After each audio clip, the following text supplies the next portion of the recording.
McFarlane. Welcome to The Conversation with Al McFarlane. I'm glad to be here and glad to have you along as well. Today is Friday, June 2nd. We're, I think, all feeling officially into summer. Most of us, or many of us, hitting the 90-degree temperatures. And I think it's a lovely thing to have this warm heat around us. Some people don't like it, but I love it. I love it. I love it. Well, listen, I want to begin by, as I always do, inviting you to support this program. We are so happy to be able to do the program, to have the technology and to have the interest and to have the support and the ability to create a place where we can talk, where we can be together to talk about our thoughts, our feelings, our health, our well-being, our mental health, our well-being, our future. And to me, that's all the process of co-creating, of envisioning our pathway into strategies or stories or outcomes in which we are the winner. So that's where we're going always in this conversation.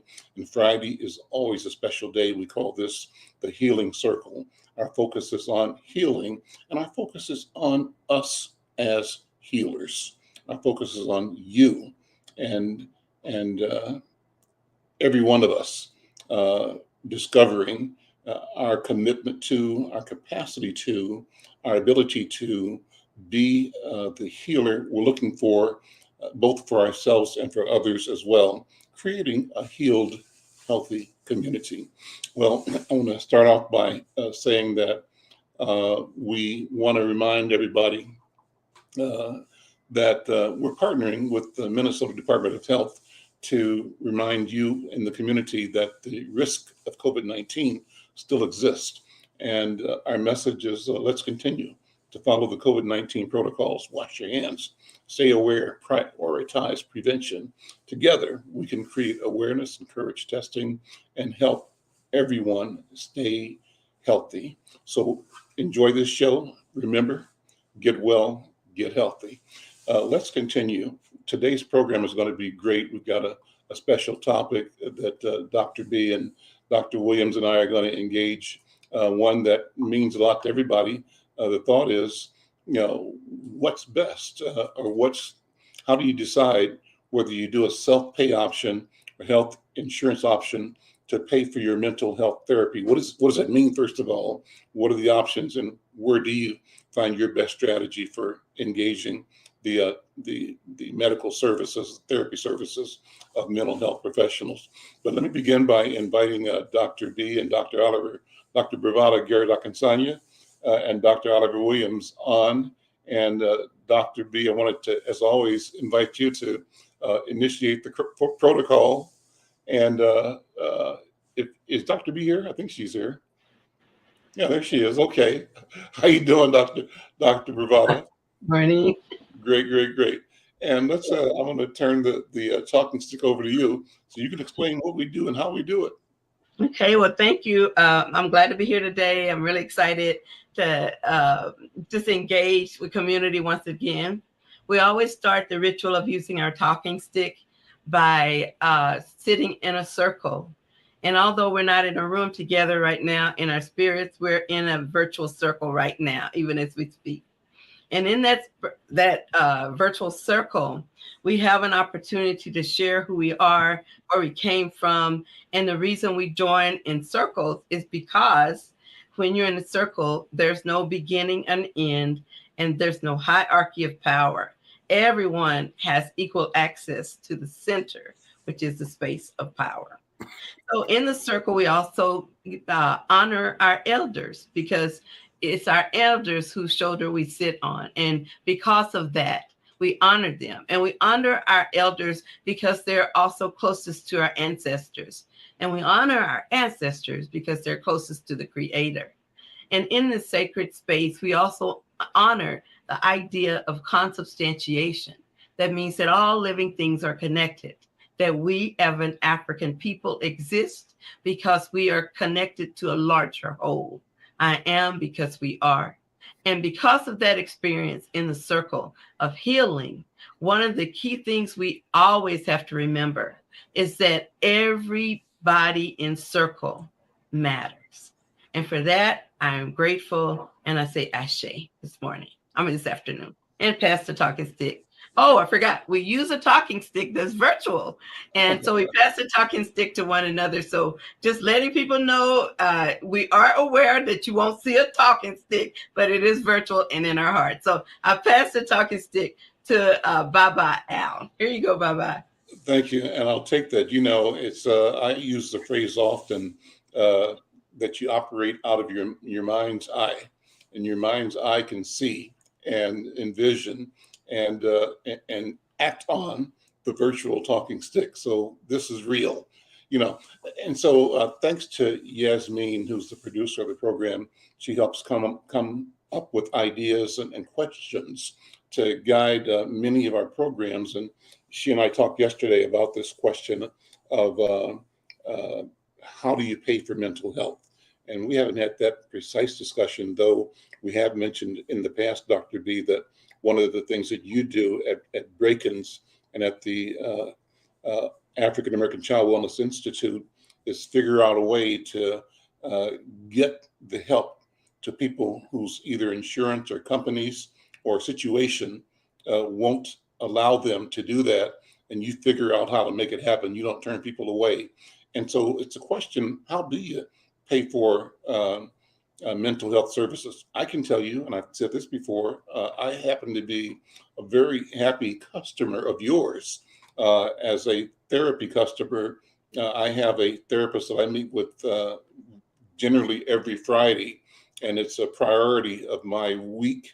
And for me, it's a priority and a key element of my own personal development, well-being, a place to talk, a place to raise my doubts and fears and aspirations and hopes in an arena that is not judging me or condemning me, but helping me think more clearly and helping me past anxiety, helping me past anger, maybe helping me past depression. I don't think I've ever experienced depression, but I don't know. I don't feel like I have. And maybe that's a problem if I haven't, but mental health is important. And what's important to me is that I know I have good insurance that pays for it. And if I have insurance that's paying for it, especially, I need to get everything that I'm paying for out of my insurance. And I'm so happy to have found a company like Break-ins that I can go to get the culturally. So I don't have to jump loops. I'm a Black man. I'm 75 years old, got a history, got a life. I'm struggling still. I still have not achieved what I want to achieve in life. And I keep raising the question to me, how do I get what I think I should be getting? Getting to do what I think I should be able to do and do better at it. And so that's what I lay on my therapist's table every week. Help me figure out what I need to do to just do a little bit better and be comfortable in myself that I'm doing what I'm supposed to be doing, that I'm not failing myself and not failing the creator. That's kind of what it's about. But I'm thankful for having the insurance. What's the point? The point is, I'm hoping that, number one, Black people in general, Black men in particular, will talk publicly and in a positive way about the value of therapy and about our need to engage mental health professionals. And I'm secondly saying that the jewel of this is that there are great people in our culture, in our community. And the beauty of that is you don't have to jump through the cultural loops. Figure out what that person, because of her or his worldview, orientation, perception of the hierarchy of humanity, you have got to figure out how they view you. When you talk to somebody that's out of your neighborhood, out of your family, you know what they know, and they know what you know as foundational, and we build from there. So I'm going on too long. But let me say this. Over the course of this conversation, Dr. B and Dr. Oliver, here are some of the questions I want us to think about. You can weave it in and out whenever you want to. One is, as a mental health practitioner, what factors would you recommend that clients consider when they decide between self-pay or using health insurance for therapy. And would you explain what is self-pay and how is it different from using insurance if you have it? Second question, generally, how can clients, patients, effectively communicate their financial concerns or limitations to their therapist? Because you don't want to act like you ain't got, even if you ain't got, you want to act like, how do you maintain your sense of worth even when you need help? How do you need help, ask for help, but not feel like you are a complete abject nothing because you have to ask for help? So that's kind of the way I read that question. The third, and I'll bring some more to the table later, what advice do you give clients who are worried about the impact of using insurance on their privacy regarding this type of payment service? If they're paying for the service themselves, what records get exposed to other people? If they're going through their insurance company, what information about them that may be sensitive to them are they putting in play? So that's a lot. With that, let me pass the talking stick back to you, Dr. B, and to Dr. Oliver, and I'm gonna sit and listen, take notes. That's a lot. Well, I'm glad to take the stick back because my mind was just flying as you were talking, my brother. And the main thing I was going to tell you is that becoming a practitioner of mental health requires the ability to talk about money. You need to be able to talk about it because that's a big deal to all of us as African Americans. In this society, we know that for every dollar a man makes, a woman makes 72 cents. We know that for every dollar a white person makes, an African American makes 62 cents. And like I said, we've got a raise. And so being able to talk about our financial status, our hopes and dreams that are around prosperity, including money, that's a core competency of a therapist. So sometimes in our trainees, we have to teach them how to talk about money. We have to teach them not to be ashamed of talking about money or not feeling like they're creating anxiety in their clients. And also when we do the first intake, we talk to clients about their insurance. We talk to them about their co-pays and their deductibles. So copay is something you have to pay, of course. If your insurance requires you to pay $25, $30, $50 a visit, they expect you to pay that part of your bill. And we also have people who have deductibles.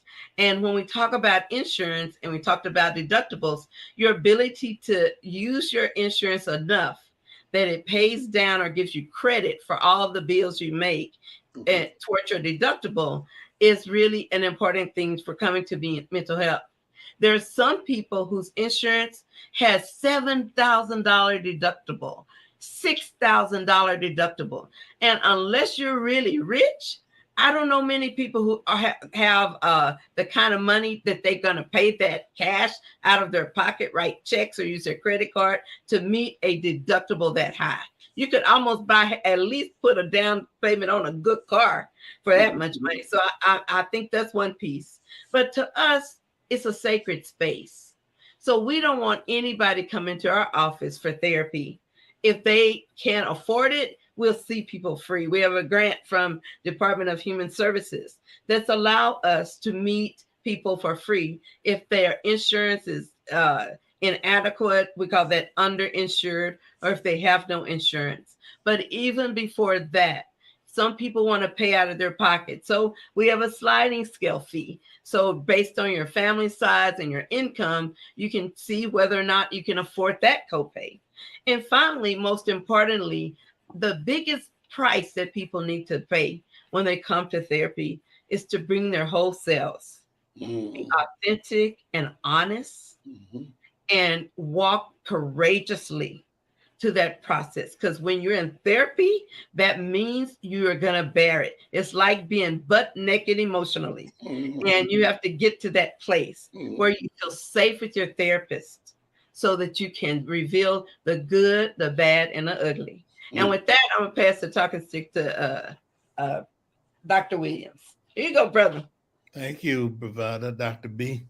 The only other thing that I wanted to say in addition to what Dr. B mentioned was that some organizations have a sliding scale. So what they do is that they can do an assessment of what resources that you may have and then help you in the determination of what the fee is going to be.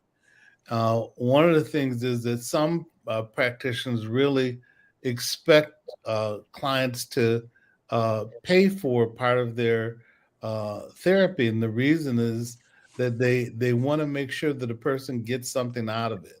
Some people think that if you provided only for no cost, that clients don't get anything out of it.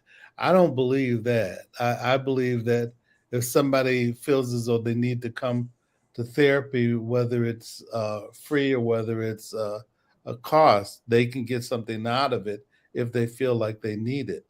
But I think having conversations with the organizations is important.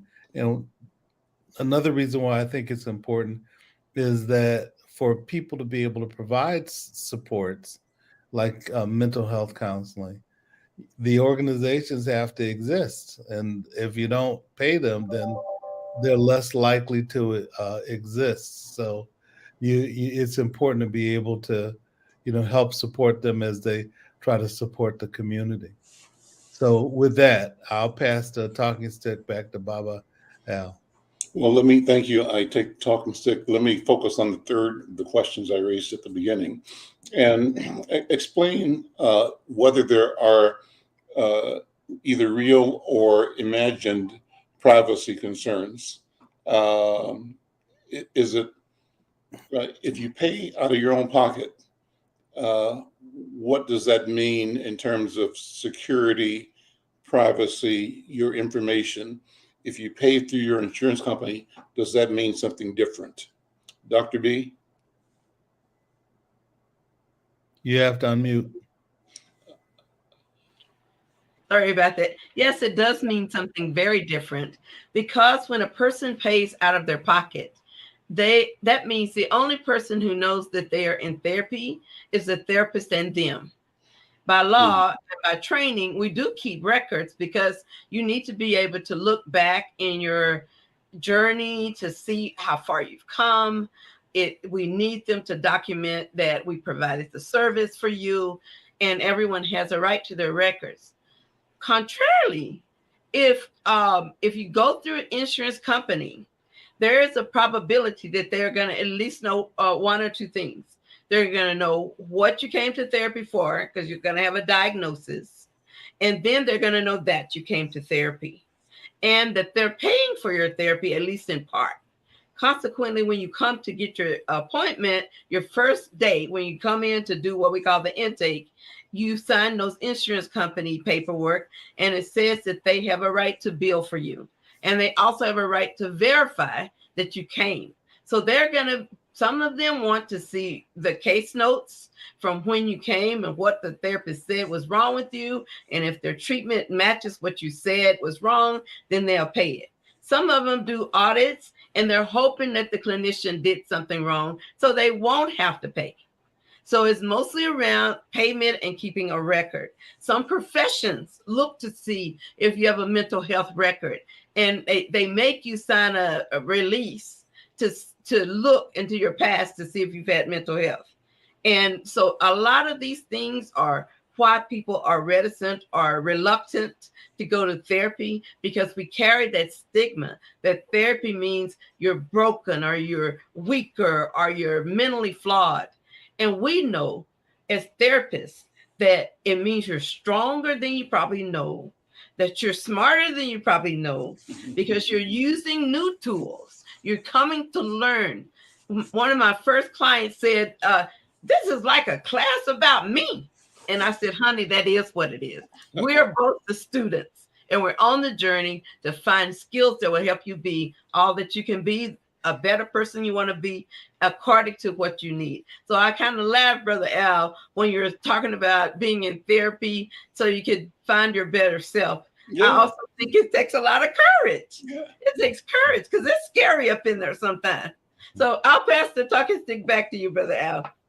Well, I'll start with that. I think that it's been a couple of years that I've been with my therapist, and I still think there's more for me to reveal. There's more things I want to talk about, and I think it's kind of on me to where I feel comfortable to go another level, another question, another issue. And I don't feel like the therapist is prying from me.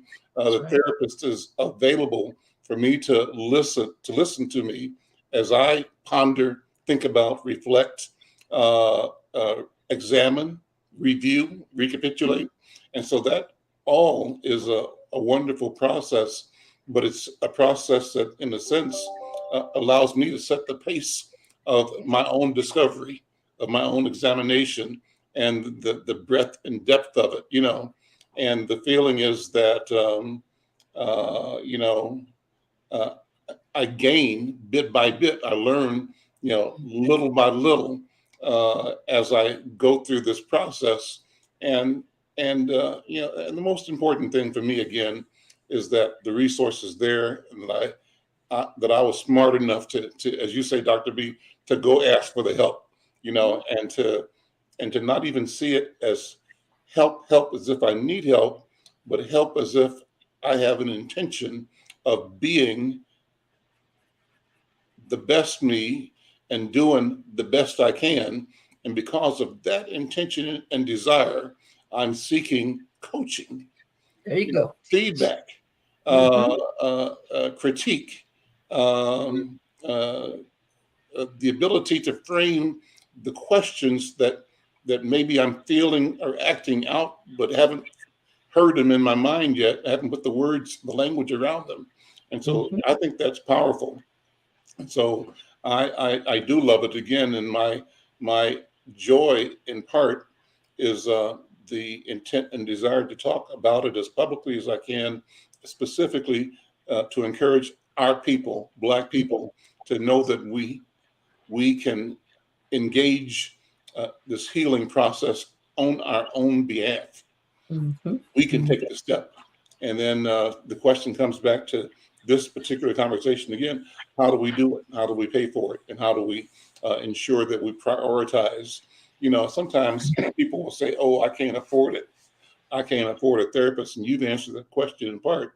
But it's a good question to review again. And it's like, a broad question in that vein is, how do practitioners, what can they do to make their services more accessible and affordable, regardless of the client's financial situation or insurance coverage? You've talked about it already, Dr. B, but maybe explore that some more. And Dr. Williams, you might want to explore what that means for you in your work as well. Let me hand the talking stick to Dr. Williams first, and then back to you, Dr. B. Well, Brother Al, one of the things that I think about is, there's some professions. I remember back in the late 70s, early 80s, and still some programs today that work around the issue of domestic violence. What they would do is that they would see men that would come in to supports, and depending on the organization, let's say that it was a individual that provided some support to provide counseling around, and they didn't charge. But again, it depends on a person's ability to survive if they without economic support. A lot of programs, as I mentioned before, have a sliding scale where they get a chance to see what they can do in terms of contributing and what the resources are for an individual seeking help. But the thing that I think is important is because you were mentioning the status of the person coming in. Are they sort of exploring a question that they want to get some insight into? Versus even somebody that comes in and they are broken. brokenness is not a bad thing in my sense. It's a thing where a person sort of is exploring, questions that they may have, or the fact that they may not have the support as other people have in other ways, and I think it takes strength for a person to go ask questions and to seek support from someone who's knowledgeable about what they're doing to help people investigate questions or concerns that they have. To me, that's always been strength. And sometimes people may be under the gun. And for me, what that means is that they may be in the midst of a traumatic experience. And when they're in the midst of it, that's not a place where they can put their head up so they can look around to see and to get answers to specific things if they don't get some help in terms of another listener that can help put things back to them and explore it with them and help them sort of think things through. And so I think it's important to be able to enlist someone to help support them. But again, checking with organizations to see how solvent they are in terms of being able to provide the supports, with other supports that they may have, like grants or their economic situation in terms of what they can do to facilitate the process. A lot of programs do have supports where they can provide a sliding scale, but I've seen some organizations that didn't, and I think that the heart may be willing, but sometimes people really need to have the support economically to be able to carry on. Not all places can do that, but my recommendation to people who have those organizations is to have clients come in and ask, because there may be something they can do, as Dr. Bravada talked about, that Barkins tries to find a way to be able to be supportive. And I've seen a lot of human service organizations do that, or do it in such a way where, let's say that your insurance does it, you have a deductible perhaps, but they find another way to be able to supplement what they do. So and I pass the talking stick back to Dr. B. Thank you so much. Again, I like to emphasize a couple of things. One is that in our organization, we have two organizations. One is called Brackens. It's Bravada and Atkins, which is my last name, Brackens. And it is a private practice where many people like Brother Al come and they see licensed clinicians who are consultants to our organization. And so, of course, I don't know what he says. I don't know his business. So he gets to come in, confidentially be seen, and still help out a Black business. So I appreciate that mentioning of the hard work you do with us. And we're very honored to still have you there. We also have an organization called the African American Child Wellness Institute, ACWI for short. And ACWI focuses on children, parents, grandparents, people who are in a nurturing role in their communities, whether they're single or not, they can be served by that organization. And all of our work is mostly culturally specific. That means we specialize and prioritize in African-centered mental health, because our walk in the world cannot be the same walk, or is not the same walk, as someone who is white or are extremely wealthy. So all of these experiences that we have that make us community and collectivist in nature are things that we focus on in our work. So as we talk about integrating the cost of therapy with the cost of not doing therapy. We know that when we don't do therapy, especially with kids and even adults, when we don't do therapy, people hold that pain, they hold that hurt. And that old adage is often hurt people will hurt other people.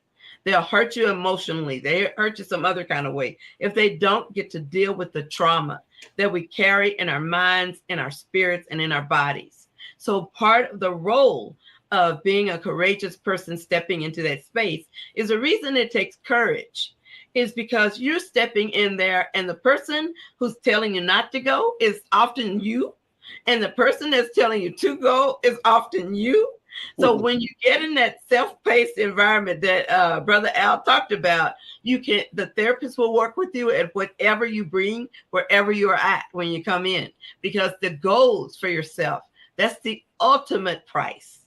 So if I have somebody who doesn't have money, but they work so hard trying to heal, it's no way on earth I won't see them in that clinic.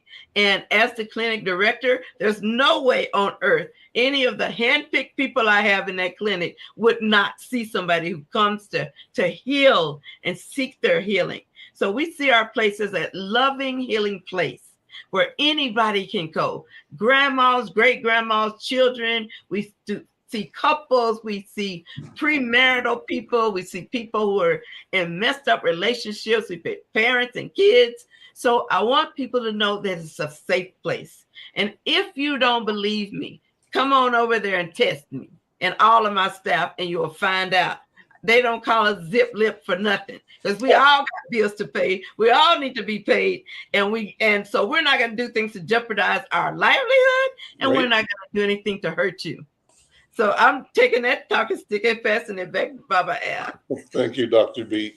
I'm Al McFarlane. This is the Conversation with Al McFarlane, our Friday session, the Healing Circle. And let me reset the conversation. It's a great conversation.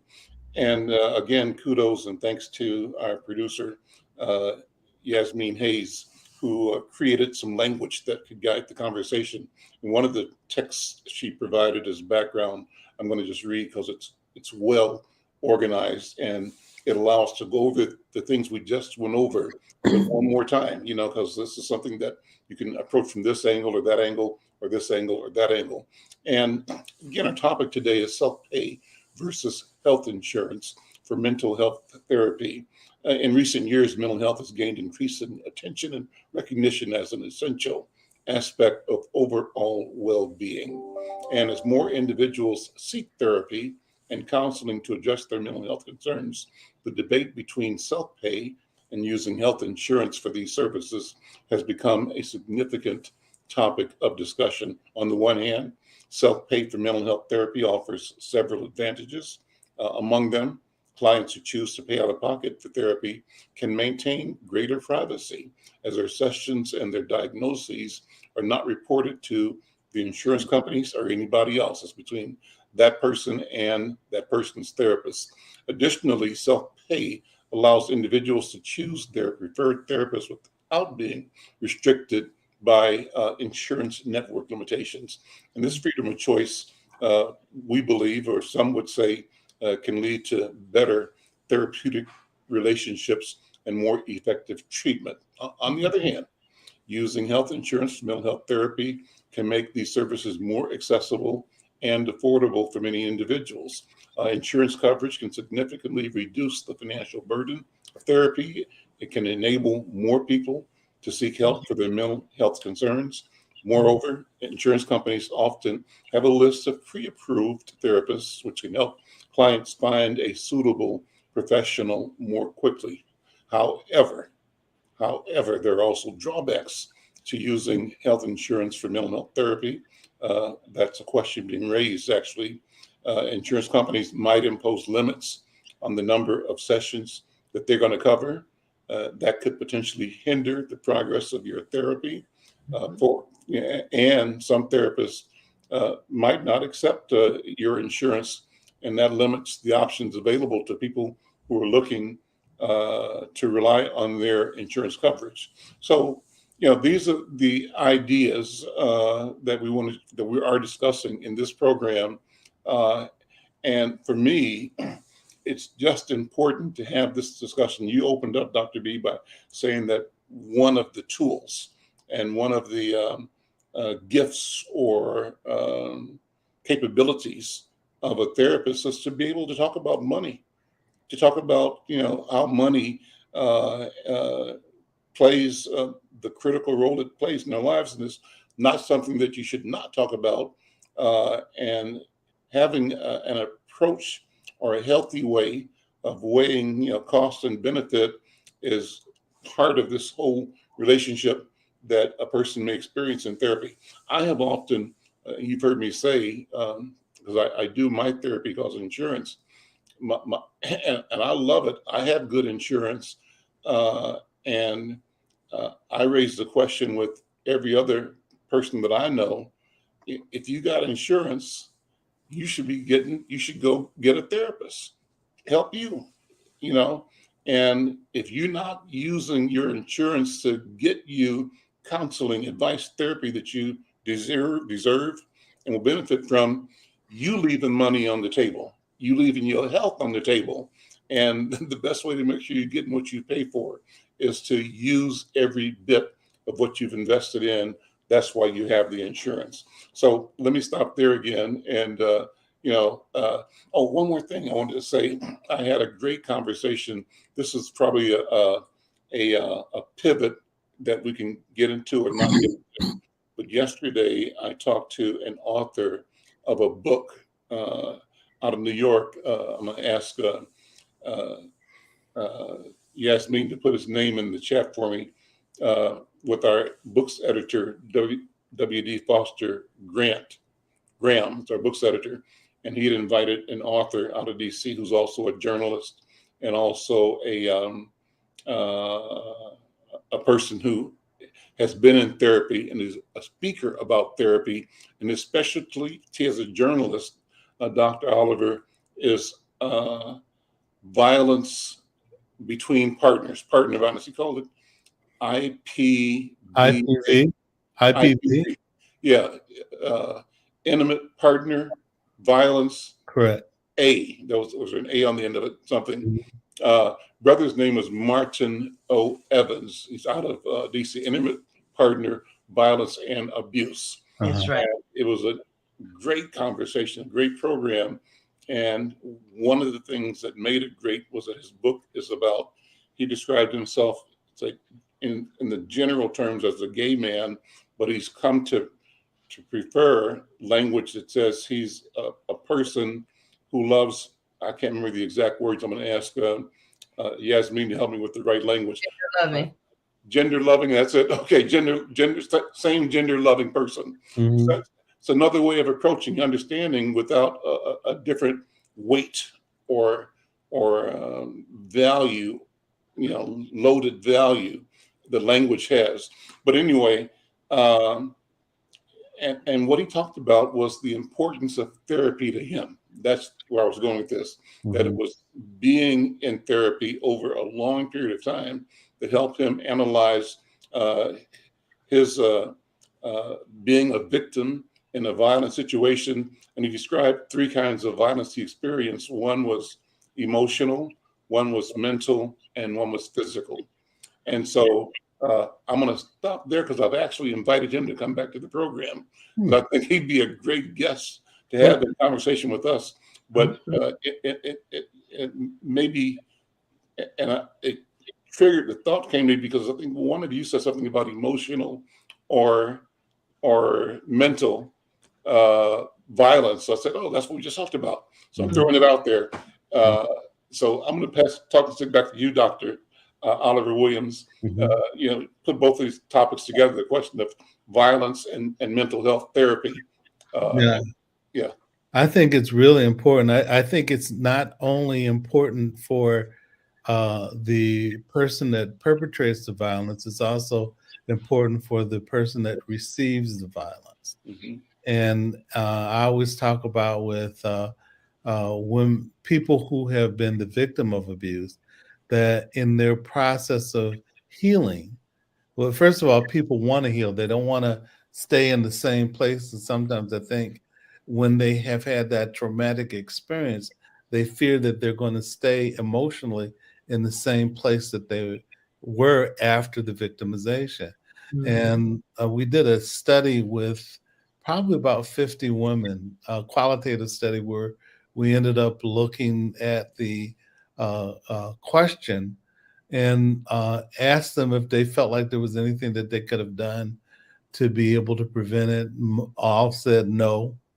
But when and I've talked to women over the years who've been victims of abuse, and the things that they would say is that they wanted to be in a different place, but their fear was that they wouldn't be. They wouldn't move past it. They wanted to feel like they felt before the violence happened. And I talked to them about the 5 stages of change, which is what we learned from the women that we spoke to. We ended up doing a play around it. We ended up um, uh, talking about the stages where an older woman talked to a younger woman about the process of change. And when we talked to women who had been victims of abuse, they really delineated 5 different stages. Where there was what happened in the first stage, which was, recognizing that they didn't deserve the violence that they experienced and it wasn't their fault. And sometimes people who do the abuse groom a person to think that they're responsible for it when they're not. Then the second stage is for them to find a place that's safe. And in finding a place that's safe, among the things that they talk about is, literally, I talked to one woman who had been a victim of abuse and had moved 16 times before she felt safe. And then the third stage is questions that they may have, and questions that they have about themselves and how they found themselves in the circumstance, and and how could they expose their children to it, how they expose themselves, what is it about her or them where they felt as though a person would approach them around to be a mate or to be a partner, and then what was it about him that that the victim was attracted to that person. And then the next stage is kind of feeling as though they've sort of moved past that. And then the last stage is healing, but it's healing is as much for themselves, if not more, than it is for the person that did the violence. And forgiving doesn't mean forgetting. It means that you let it go and don't let this person, what they say, live in your head without paying rent. And so it's learning literally to let go. And there was something we were talking about a little earlier when, we were talking about people and people making choices about coming to get some help. People can discourage you from finding somebody to talk to you, and discourage you from finding supports and help. But the thing that I think is important is the fact that you've got to be able to find that support and that help, despite what people say, because they may be trying to stop you for their own purposes, because they may be afraid that the truth will get out. They may be, about what they're doing and how they're contributing to your challenges. And the thing is that a person needs to go and pursue to be able to help themselves.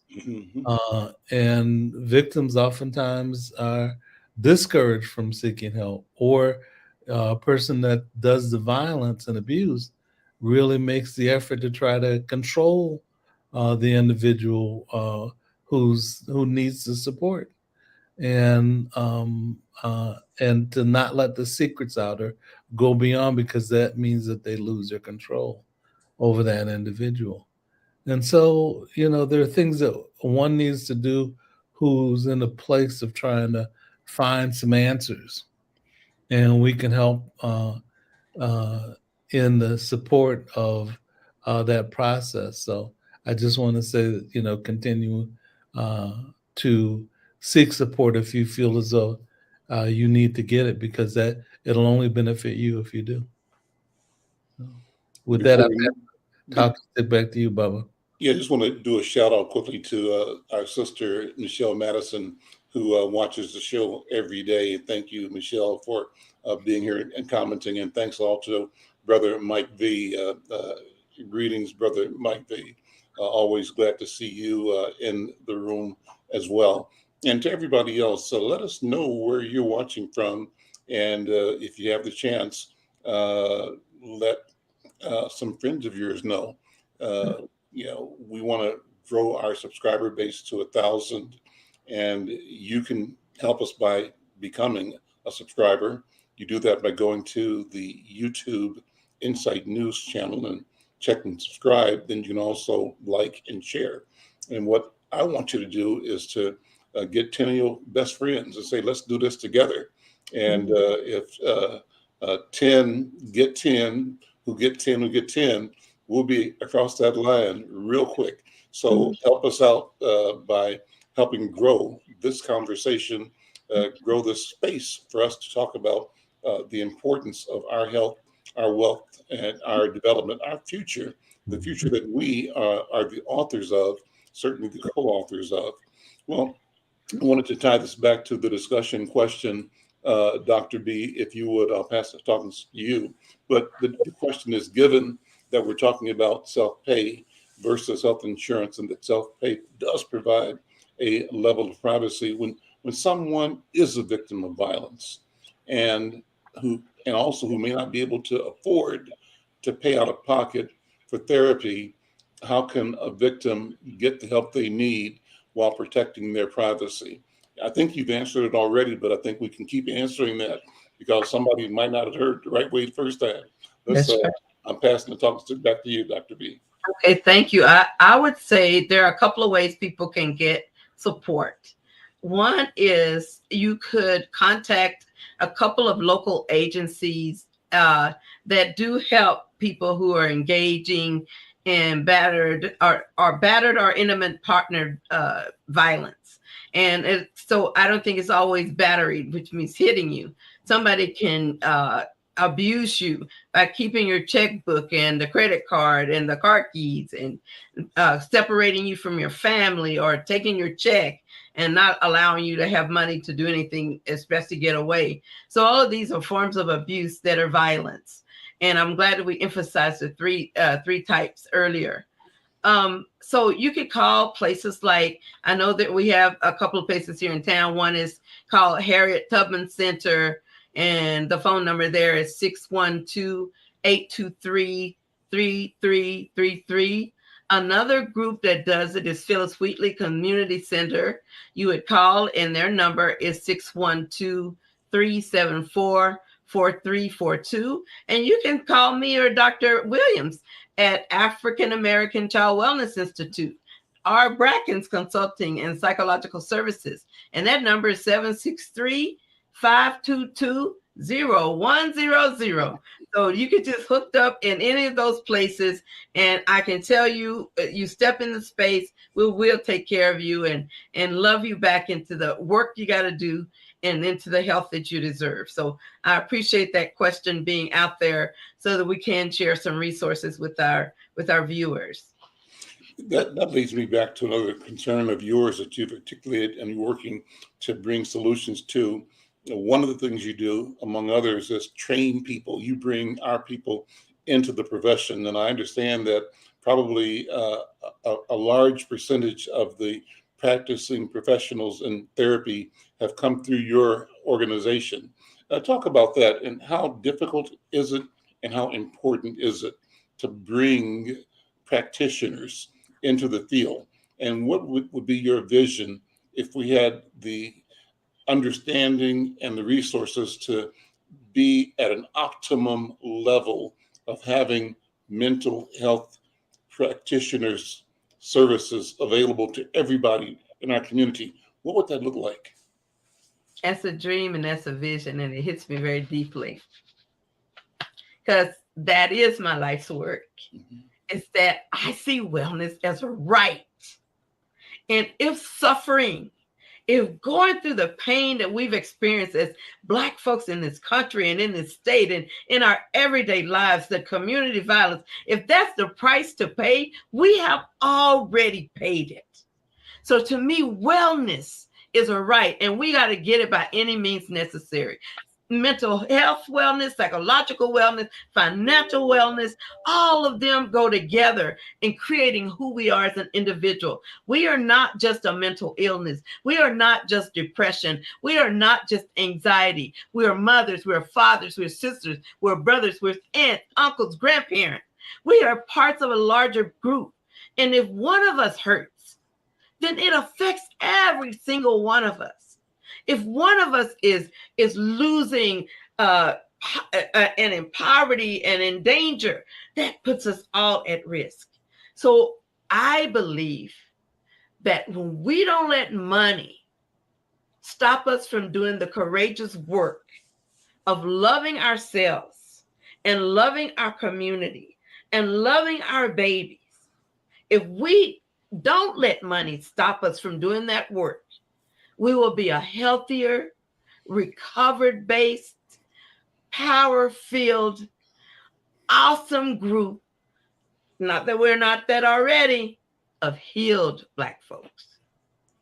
Well, let me push back, Dr. B, on this, and not push back, lift up more of what you said, because I hear you, and I want to bring to it what in my mind is my entrepreneurial way of looking at the situation, at the opportunity. You know, we talk about disparities all the time, and you can look at the disparities as a condition of infliction that's prevalent, and the takeaway from that description, that approach, that lens has something to do with deficit in us, you know, and it kind of explains it away. Oh, it's just, you know, their situation, and kind of doesn't go deep. But my thing is, ought we train ourselves to look at what these things projected and presented as problems, to look at those as opportunities? Yes. To be our best selves and to be what you just said, the healer. And it's not that we're letting money get in the way, but we're going to fix ourselves. But in the fixing, we lay claim on every asset and every resource we need to do the job. We're going to get the right tools. I don't know how to say this right, but there's something about, you might know this already, something about well, the picture in my mind is an allegory or what's the right word for a saying that says, to a certain kind of person, everything is a hammer. And everything looks like a nail. Yeah, a person with a hammer, everything's like a nail. So how do we get past that and we see more broadly, more fully, and look at the challenges we have? Just like that, it's an opportunity, and the marching order that commissions our commitment to seeing ourselves as problem solvers, not just a problem, but our identity, our culture should be that we are a people of solutions, that we own the solution to our health. And the ownership includes the ability to command resources, time, people, programs, awareness, education to effect the solutions that we see. What do you think, Dr. B? I think that you're right on it, and that mantra of Black Lives Matter and our own lives mattering, the belief in our, what is the word? Divine. Our divine appointment on this earth, to our naturally ascribed everyday genius, created by us and with us through the author of the universe, If we realize that that power is in our spirit, we cannot fail. How do you think we stood all of that? That we're still standing, we're still growing, we're still achieving. We